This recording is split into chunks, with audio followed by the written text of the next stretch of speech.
Day 15 of the van build out. Maybe will be the last major building day. I'm going to make a bed platform and maybe even some boxes for the wheel wells. So we made this frame. We went to the hardware store, we got screws, we cut the legs and the sides, and we put it together, and it was all wonky because I did it the way my mom wanted, or the way that it was her idea. So now I'm going to take it all apart and do it the way that is my idea and see if it is still all wonkadoodles.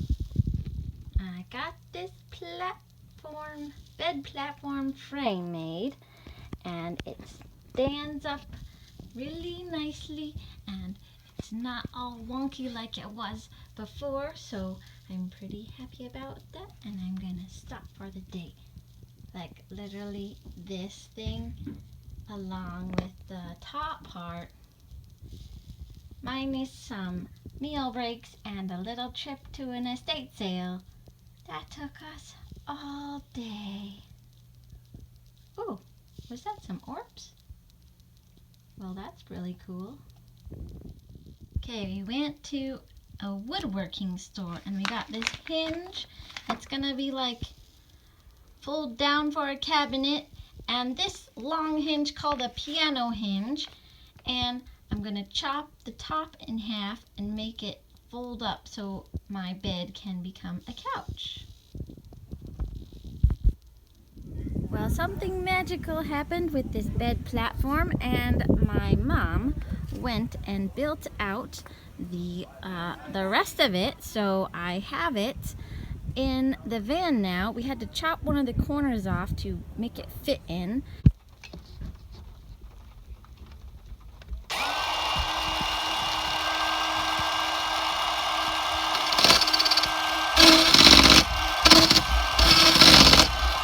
And the way it works is that this half folds up so it can become a couch, and there's like this slat of wood to make it flat, and this comes out and then it folds up here and it becomes a couch, and it rests actually on my cooler.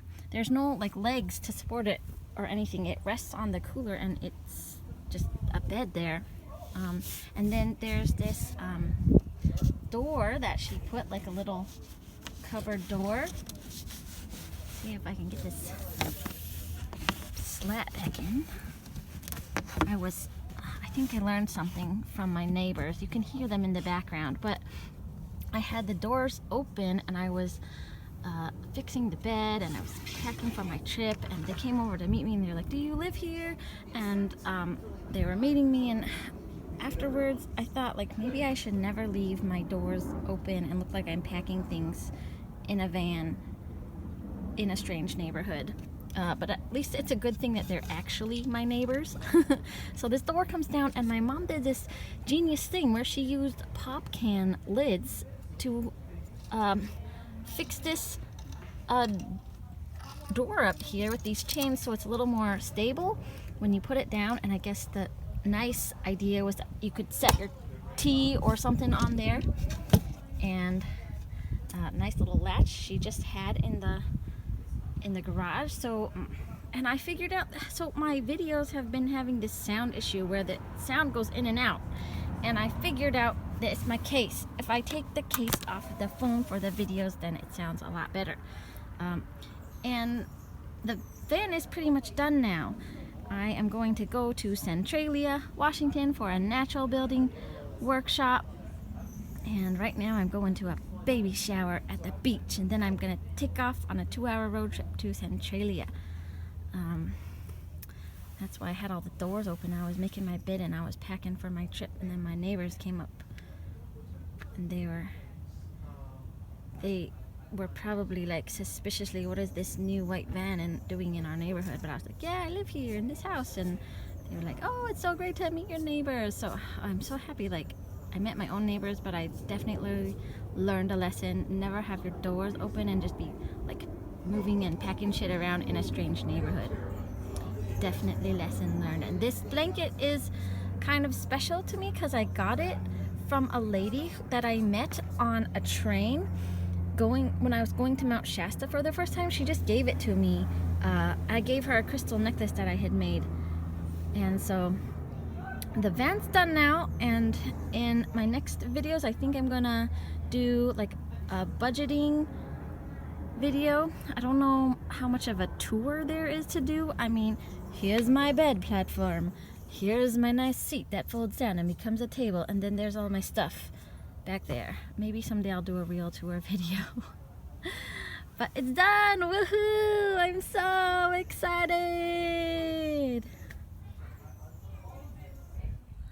Well, I came all the way to Centralia, Washington from Seattle. It was like an hour-and-a-half drive at midnight last night for a natural building workshop to be a volunteer. But since I'm a volunteer, there's a little mix-up in the communication, and I didn't get the memo that they're not doing work today because it's raining.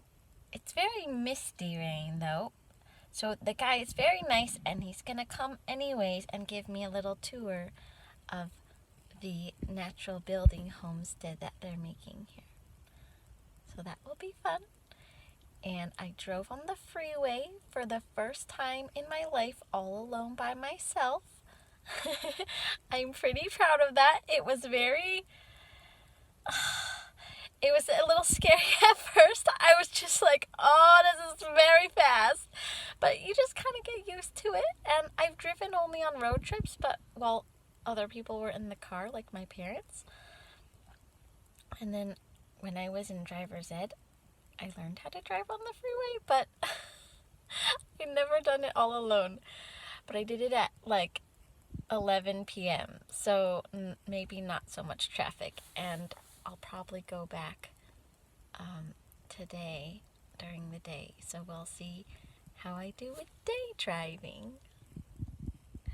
I made it home from Centralia, Washington, where I got to see a really cool natural building house that is being built, and maybe I will go back later in a month or so. And I just drove about 4 hours total over the last 24 hours to get there and back. So if I can do that, I can be a van lifer. Hello everyone, Allison here, and this is my van called Wonderland. If you're a millennial and beyond looking to become a roam owner, maybe retire early and see the wonderlands of the wild, then this is the place for you. Remember to like, subscribe, and save this video to all of your van life and roam life playlists. For more information in less time, adjust your playback settings to watch these videos on 1.5 speed. If you'd like to follow my adventure, or you need a consultant to help you get from a house that doesn't move into a home that does, then visit my website at www.AlisonWonderland.info. See you in Wonderland!